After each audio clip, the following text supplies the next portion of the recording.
जय श्री राम दोस्तों, कैसे हो आप लोग। मैं आपके लिए एक ऐसा वीडियो आज ऐसे टॉपिक पे बात कर रहा हूँ जो ब्राह्मणों के बारे में जो इतना बड़ा षड्यंत्र चल रहा है, उसके लिए मैं ऐसी चीज़ें आज आपको बताने वाला हूँ जिसको सुन के आप हैरान हो जाएंगे। आगे मैं आपको एक महिला हैं जो प्रोफेसर हैं, मैं उनका एक आपको वीडियो दिखाता हूँ। वो वीडियो आप देखेंगे फिर आपको एहसास हो जाएगा कि किस हद तक, किस लेवल तक हिंदू धर्म को बदनाम करने के लिए कैसी कैसी साजिशें की जा रही हैं। आप लोग पहले ये वीडियो भी नहीं करती, सिंदूर भी नहीं लगाई हूँ और मेरे पति प्रोफेसर रमाकांत ठाकुर जी बिल्कुल हेल्दी और स्वस्थ हैं। मैं ब्राह्मणों से, इस व्यवस्था से बहुत दूर हूँ और बहुत सालों से हूँ, मान्यवर जा रहे हैं 2001 से। और आज हमारे सारे बच्चे सफल हैं। 2 बेटियां हैं मेरी जो इंटर कॉलेज में लगी हैं 2 साल पहले। एक का गायघाट में है, वो भी आ जाएगी, और एक मधुबनी में थी, वो भी ट्रांसफर होकर यहाँ आ जाएगी। एक बेटा MBBS कर रहा है। सारे बच्चे सफल है। नहीं है कि हम भगवान को नहीं मानते हैं तो भगवान की वजह से हमारे बच्चे नहीं, सारे बच्चे सफल। परिवार सुखी है, दोनों सर्विस में है, ठीक है, स्वस्थ है, आपके सामने खड़े हैं। तो मन से, ये मन का जो भ्रम है ना, जो आप उधर दे रही है ना, उससे निकाल के फेंकिए। एक शराबी पिता से भी ज्यादा खतरनाक एक पाखंडी माँ होती है। एक शराबी पिता से भी ज्यादा खतरनाक एक पाखंडी अंधविश्वासी माँ होती है। कैसे? कभी भी एक शराबी पिता ये नहीं चाहेगा कि मेरे बच्चे शराबी बने, कभी भी नहीं चाहेगा। लेकिन जो अंधविश्वासी माँ होगी, पाखंड में डूबी हुई माँ होगी, धार्मिक कर्मकांडों में उलझी हुई माँ होगी, वो हमेशा चाहेगी कि मेरे बच्चे भी ऐसा ही बने। इसलिए सबसे ज्यादा जवाबदेही और जिम्मेदारी हम महिलाओं के कंधे पर। हम क्या देखना चाहते हैं, अपने बच्चों को क्या बनाना चाहते हैं? अपने बच्चों को मजबूत बनाना चाहते हैं, साइंटिफिक अप्रोच वाला बनाना चाहते हैं, या उन्हें हम धार्मिक कर्मकांडों में उलझा करके उन्हें मानसिक रूप से पंगु बनाना चाहते हैं? ये आपको तय करना होगा। कितना अजीब लगता है जब हमसे गाय का गोबर रख के कहा जाता है कि तुम इसे मान लो कि गणेश है। पूजा होता है तो होता है ना। आप समझ सकते हैं कि पढ़ा लिखा व्यक्ति भी कोई गाय का गोबर ला के रख दे और उसे कहे कि मान लो कि गणेश है, तो हमारा विवेक कहाँ है? हम कितने विवेकशील हैं? समझ सकते हैं कि हम कितने विवेकशील रह गए कि गोबर को रख के कहा जाता है कि मान लो कि गणेश। वहीं पर पहचान हो गई कि आप में विवेक कितना है। आप क्या सोचते हो? इस हद तक हिंदू धर्म को बदनाम करने के लिए साजिशें चल रही हैं। इसका कारण सिर्फ एक ही है, ये जो इनको 73% का आरक्षण मिलता है, 30% मेहनत करके ये लोग 100%, और जो 90-95% मार्क लाते हैं, जो भी बच्चे मेहनत करके लाते हैं, ये उनके सर पे जाके बैठ जाते हैं। उसके बाद ये लोग एक जगह पे जहाँ पे जाते हैं, वहाँ भी विद्यालय में, स्कूलों में, जहाँ में सभी के बच्चे पढ़ते हैं, वहाँ पे जाके ऐसे ये लोग विवादित बयान देते हैं, बच्चों को बहकाते हैं। इनकी जिम्मेदारी होती है उनको एजुकेशन देना। ये इतनी पढ़ी लिखी है, प्रोफेसर है, इनके घर में सब कोई इतने होशियार हैं, सब कोई जानता है, तो ये क्यों, ये ऐसे कितनी पढ़ी लिखी है जो इस तरह की बातें करती है? तो इसके कहने का मतलब है कि स्वामी विवेकानंद जी जो पढ़ाई किए थे और पूरी उनकी एजुकेशन, मेरे ख्याल से आज तक उनके जैसा विद्यार्थी कोई नहीं है। वो सहपाठी थे और एक बार जो चीज़ें वो पढ़ते थे, जो भी किताब, दोबारा उसको पलट के देखते नहीं थे पीछे क्या था, उनको याद हो जाता था। ये उनसे बड़ी तो पाठिका तो है नहीं, ये उतनी बड़ी तो हुई नहीं, तो उनको वो कौन सी पढ़ाई की है कि वो परमात्मा के खोज में निकल गए? और ये कौन सी पढ़ाई की जो देश को भरभष्ट करने के लिए बच्चों को बहकाने का काम कर रही है? और आगे सुनिए क्या बोल रही है।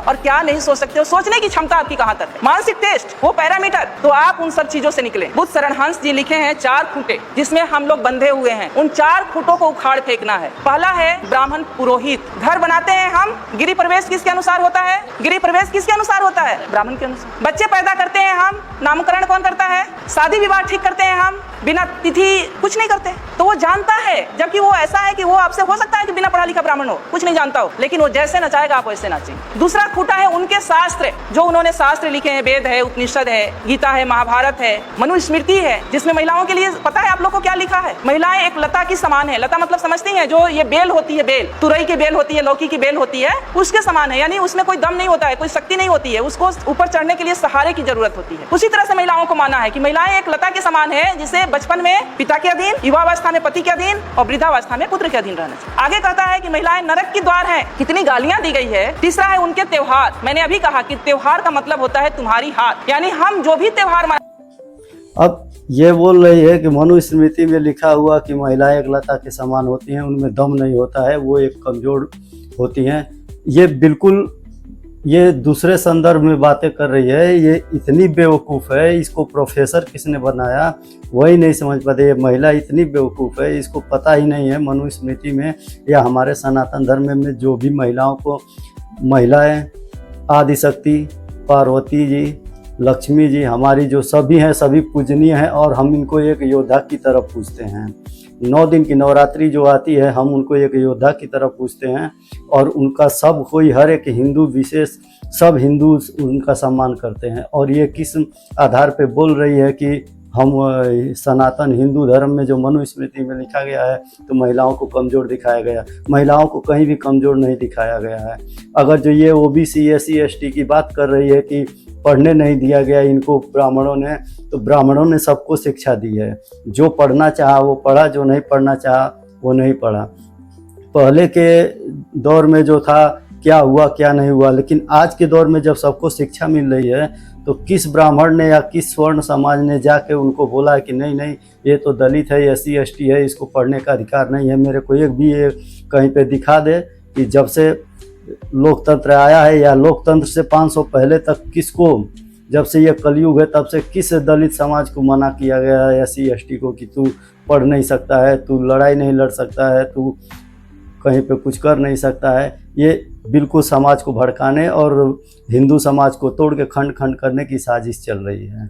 आगे देखिए आते हैं। अगर उसका सही तरीके से विश्लेषण किया जाए तो हम अपने महापुरुषों के हार का जश्न मनाते हैं। कितने नालायक लोग हैं हम लोग, उनके तीर्थ जो ये तीर्थ स्थल हैं, अब जब खोज हो रहा है, हमारे लोगों ने भी जब खोज की शुरू किया है तो 99% ये तीर्थ स्थल मनुस्मृति में लिखा गया है कि जब वो बालिका हो तो पिता के अधीन, और जब विवाह हो जाए तो पति के अधीन, बच्चे हो जाए तो पुत्र के अधीन। तो ये गलत तरीके से सनातन धर्म को पेश कर रही है। एक्चुअली में कहा यह गया है कि सनातन धर्म में कि जब बालिका बच्ची होती है तो उसका देखभाल करने की जिम्मेदारी और हर एक तरह से सही गलत रास्ते पे उसका रक्षण करने की जिम्मेदारी पिता की होती है। इसलिए वो पिता के अधीन मतलब पिता से ही पूछ के या पिता के ही अनुसार, उसके संस्कार के अनुसार चलना होता है। और जब भाई पुत्र हो, पति हुआ, तो पति का धर्म ही होता है कि अपना सर भले कट जाए लेकिन अपनी स्त्री का रक्षण, उसको अपना मान सम्मान होती है स्त्री, उसका रक्षण करना है, उसका देखभाल करना है। और उसको ये लोग गलत ढंग से पेश कर रहे हैं। और पुत्र के अनुसार जब माता वृद्ध हो जाए, पिता वृद्ध हो जाए तो पुत्र का अधिकार होता है उसको सीखना। इसको ये अलग तरीके से पेश कर रही है। उसके बाद ये बोल रही कि त्योहार जो होता है, ये हिंदू इतने नालायक होते हैं कि ये अपने पूर्वजों की हार का जश्न मनाते हैं। ये त्यौहार का ये अर्थ निकाल रही है। ये इतनी बड़ी जाहिल है, इसको पता ही नहीं है त्यौहार क्या होता है। और दूसरी बात है, ये बोल रही है कि जितने तीर्थ स्थल ये लोग बोलते हैं धाम करने जाते हैं, वो तीर्थ स्थल असल में वो बौद्ध मठ है। इसके कहने का मतलब है वो बौद्ध मठ है। तो ये मेरे को ये बता दे कि बौद्ध मठ है तो तेरा बौद्ध आया कब? मेरे को ये बता दे बौद्ध कितने सन में आया और सनातन धर्म कब का है? इतना तो पढ़ा है, क्या पढ़ के आई है वही तो नहीं पता चल रहा है। और ऐसे लोगों को खड़े होकर मंच पे लोग सुनते कैसे हैं? वो विद्यालय कैसा है जहाँ पे इसके जैसे मूर्ख लोग लेक्चरर बन गए हैं। बोल रही है कि ये सब 4 चीज़ें जो ब्राह्मणवाद है ये सब है, इसको उखाड़ फेंको। मतलब इनको ब्राह्मणों से, अरे तुम ST हो, तुम्हारे यहाँ ब्राह्मण वैसे भी जाना पसंद नहीं करते हैं, तुम्हारे घर का पानी नहीं पीना पसंद करते हैं इन्हीं आदतों से। क्योंकि तुम्हारा चरित्र ऐसा है ना कि तुम लोग अच्छा सोच ही नहीं सकते हो। 4 अक्षर पढ़ने के बाद तुम लोग किसी का सम्मान नहीं करते हो, किसी की इज्जत नहीं करते हो। तुमको एक जॉब मिल गई, नौकरी मिल गई, मतलब पूरे कहाँ पे बैठे हो वही नहीं, तुमको आसमान पकड़ लिए, क्या हो गए तुम लोग, ब्रह्मास्त्र आ गया तुम्हारे हाथ में, तुम्हारे वही समझ में नहीं आ रहा है। और उसके बाद दूसरों को दोष दोगे। तो ये 4 चीजें हैं और ये 4 चीज से जिस दिन आप उखाड़ देंगी, जिस दिन आप इससे दूर हो जाएंगी, उस दिन से शायद मुझे लगता है कि आपकी तरक्की शुरू हो जाएगी। एक मेरी जैसी पढ़ी लिखी लड़की थी, शादी उसकी एक ऐसे परिवार में हो गई जहाँ लोग बहुत धार्मिक विचारधारा के थे। जब वो लड़की शादी करा के अपने घर में जाती है, ससुराल जाती है, तो उसकी सासू माँ कहती है कि गाँव में एक मंदिर था, दूसरे तीसरे दिन की बहू चलो मंदिर में हम पूजा करके आते हैं। अब वो लड़की सोचती है कि हम तो मंदिर को मानते हैं, हम तो भगवान को मानते नहीं है। अब लेकिन सासू माँ से उसके सामने दिक्कत ये है कि 2 दिन की गई हुई बहू सासू माँ को कैसे मना कर दे कि हम मंदिर में नहीं जाएंगे, भगवान को नहीं मानते हैं, ये तो गलत हो जाएगा। वो जाती जाती है सासू माँ के साथ, हाथ में बाल्टी ले लेती है। कुआं होता है, आप लोग जानती है, मंदिर के पास, जहाँ से पानी लेके, या नल होता है, पानी लेके मंदिर में धुलाई किया जाता है या जल चढ़ाया जाता है। वो जब वहाँ पहुँचती है बाल्टी लेके, तो देखती है कि गाय का मूर्ति बाहर बना हुआ है। वो गाय के थन के नीचे बाल्टी रख देती है। सासू माँ अभी ये गाय दूध देगी, घर ले चल के खीर बनाएंगे। उसकी सासू माँ हंसने लगती है कि मेरी बहू तो पागल है, पत्थर की गाय कहीं दूध देगी? मैंने तो ये सोचा था कि ये गाय दूध देगी और हम घर में जाके खीर बनाएंगे। वहाँ से बाल्टी उठा लेती है। फिर वो थोड़ा आगे बढ़ती है तो वहाँ पर शंकर जी का मूर्ति लगा रहता है, तो उनके गले में एक सांप फुफकार रहा होता है, तो वो डरने का नाटक करती है और पीछे हट जाती है, सासू माँ से चिपक जाती है। सासू माँ अभी तो ये नाग मुझे डस लेगा। फिर उसकी सासू माँ हंसती है कि क्या वास्तव में मेरी बहू पागल है क्या? ये कहती है कि पत्थर का नाग मुझे डस लेगा, तो कहती है तुम पागल हो गई हो क्या? ये तो पत्थर का है, ये क्या तुम्हें डस सकता है? सासू माँ उसको अंदर ले जाती है जहाँ एक देवी की मूर्ति रखती। फिर उसकी सासू माँ कहती है कि बेटा, देवी के चरणों में ये सब चढ़ा के देवी से आशीर्वाद ले लो, ये माँ बहुत आशीर्वाद इनका फलीभूत होता है, तुम आशीर्वाद ले लो। जब ये बात उसकी सासू माँ कहती है, तब वो लड़की कहती है, अपने सासू माँ के चरणों में गिर जाती है, कहती है कि माँ, पत्थर की गाय अगर दूध नहीं दे सकती और एक बाघ भी बाहर बना हुआ था, उसे भी देख के डरी थी, पत्थर का बाघ मुझे खा नहीं सकता, पत्थर का नाग मुझे डस नहीं सकता। ये किस तरह से लोगों को बेवकूफ बना रही है कि ऐसे कहानियां सुना के कि पत्थर की मूर्ति आशीर्वाद नहीं देगी, अगर पत्थर की गाय दूध नहीं देगी तो पत्थर की मूर्ति आशीर्वाद नहीं देगी। लेकिन इसको मैं ये समझाना चाहता हूँ कि जिस दिन तेरे हाथ पांव काम करना बंद कर देंगे और उसके बाद जब तेरी बहू ऐसा बोलेगी कि जब तू कुछ कर नहीं सकती है तो मैं तेरे को क्यों करूं, तेरे लिए अब गाय माता की पूजा ये बता रही है कि उस पत्थर की मूर्ति की पूजा हम तभी करेंगे ना जब ये आशीर्वाद दे। आशीर्वाद तो देगी नहीं तो हम पूजा क्यों करें? तो जब तेरे हाथ पांव नहीं चलेंगे, तू किसी काम की नहीं रहेगी, तो तेरे बहू बेटे तेरी सेवा क्यों करेंगे?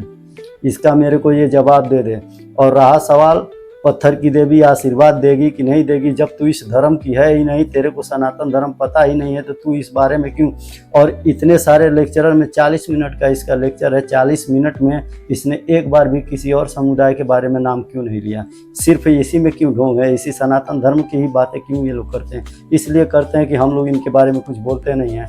ऐसे लोगों के जब मुँह पे हम बोलना चालू करेंगे, नहीं कुछ करते तो इस वीडियो में कमेंट कर दीजिए इसके लिए, और उसके बाद भी नहीं कर सकते हैं तो कम से कम इस वीडियो को एक दो लोगों के पास शेयर करिए, आगे बढ़ाइए और कमेंट करके बोलिए, इसके बारे में बोलिए, कुछ ना कुछ बोलिए इसके बारे में, और वीडियो को ज़्यादा से ज़्यादा लोगों के पास शेयर करिए। और मेरे चैनल पे नए हैं तो सब्सक्राइब कर लीजिए। सनातन धर्म को बढ़ावा देना है तो चैनल को आगे बढ़ाने के लिए आप लोग सपोर्ट करिए, सब्सक्राइब करिए। आप नहीं बोलेंगे, आप खाली वीडियो शेयर करिए, इसको ऐसे लोगों को जवाब मैं दूंगा। जय श्री राम, जय सनातन धर्म।